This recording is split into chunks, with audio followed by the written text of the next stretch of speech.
Hey y'all, it's Amanda, and I am working on a few small garden tasks today.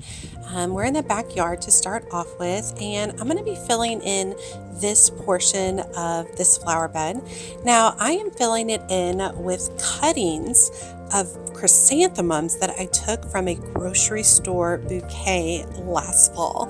And I've had a lot of people ask about that, and yes, I was able to take cuttings and produce plants. I think I ended up taking about like 25 cuttings, and I would say by the end, the healthiest, I would say there are about 8 that were extremely healthy. Some of the other ones I thought were kind of weak looking, and I just kind of let them go. But very happy with the process. So if you're interested, be sure to check out that video. But I already have some heirloom chrysanthemums in this bed, so I'm going to be adding a few more of these particular ones from the grocery store.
Now, this garden, portion of the garden, has not been amended this year, so I've got a bag of my favorite compost. It is Living Earth. I pick it up from Lowe's. Living Earth is a local company for me, and just look at that compost. Oh my gosh, I'm obsessed. It's so beautiful.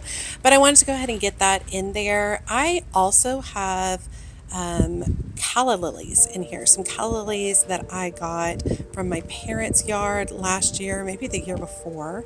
And I planted them a couple of years ago. They came back somewhat last year, but a little bit weak.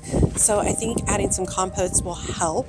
And then they're not like readily available all the time, those calla lilies aren't. So I think by mixing in the chrysanthemums, and then over time you have this bed of chrysanthemums with calla lilies peeking out, I think that'll be really, really lovely.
Now, I do need to be careful when I'm planting these and be sure to work around any potential calla lily bulbs in there.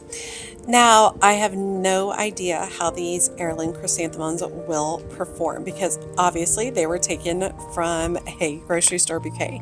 I don't know the varieties, I don't know how big they get, so we'll see what ends up happening. But it's been a super fun process, and obviously those chrysanthemums from the grocery store bouquet were grown for cut flowers, which is my goal as well.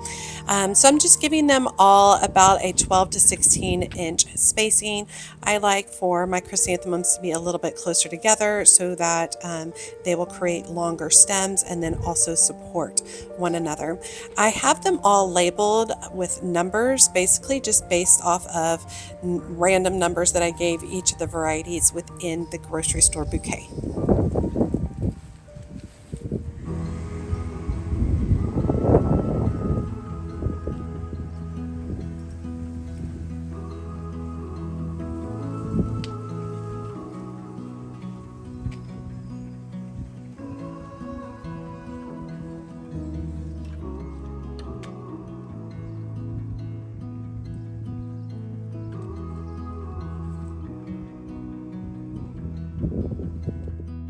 Heirloom chrysanthemums produce classic fall blooms in shades of gold, bronze, red, and purple with diverse flower forms. Plants grow about 18 to 36 inches tall and thrive in full sun with well-draining soil. Hardy in zones 5 through 9, they return yearly and are perfect for late season color.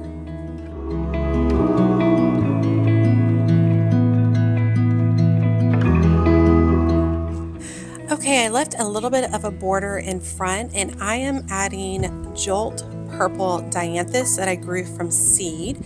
I'm adding just like a nice solid drift of them. It is a very bold, bright color Dianthus that should be good for cut flowers. So I'm going to add these across the front. I think that they will be beautiful. Dianthus is a perennial for me, so it'll be interesting to see if these come back. Some Dianthus come back for me, some don't. But these are really bold, really beautiful, and I can't wait to watch them bloom.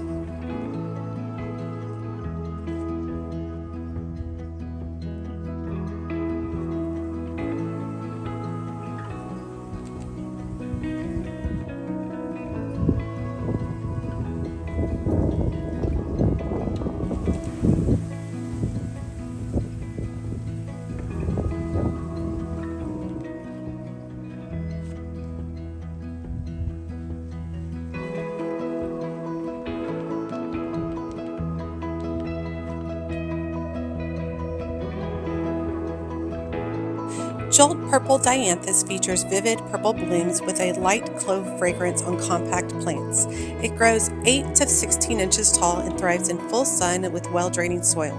A cool season annual or short-lived perennial, great for borders and containers.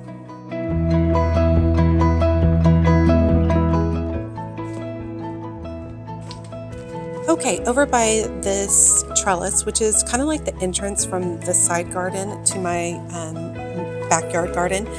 Last year in these pots, I grew Mandeville vines, and they were lovely, absolutely beautiful. One ended up being more of a climber than the other, but still really fun. And I was thinking about doing the same thing again. However, I did grow some particular petunia varieties that are climbing petunias. So I thought, you know what? Why don't I put some of those in? It's called tickled pink petunias, and they're super easy to grow from seed, and their scent is exotic, like amazing. You can smell them all the way across the garden.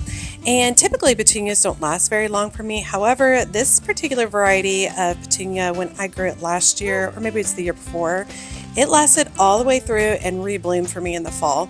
And there's no other petunia that does that for me, including super petunias. So I'm excited to just tuck them into these containers and see what happens.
Tickled pink climbing petunias produce soft pink blooms on vigorous trailing vines that can climb or spill beautifully.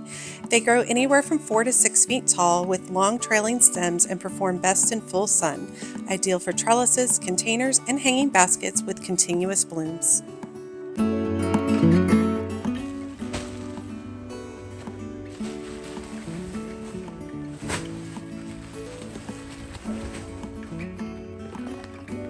Now this is one of my other heirloom chrysanthemum beds, and you can see how everything is coming back to life beautifully. I have these two terracotta pots tucked in the front, and I usually just fill them with annuals. And recently my friend Kristen gave me a pot of double petunias called Midnight Gold, and so I'm going to pot them up in this container. I am going to add compost to make sure that these have enough fertilizer for the plant. I'm frustrated. I had lantana in there last year, and the roots grew all the way through, so it was quite the mess and tough to deal with.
Midnight Gold Petunia features deep, dark blooms with contrasting gold tones for a bold, dramatic look. It grows about 10 to 14 inches tall with a spreading habit and thrives in full sun. Excellent for containers and beds, blooming all season with regular care.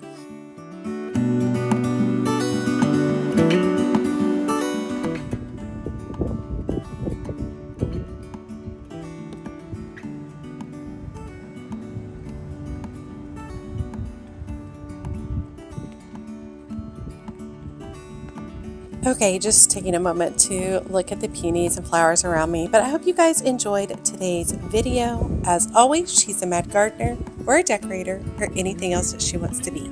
Thanks, y'all.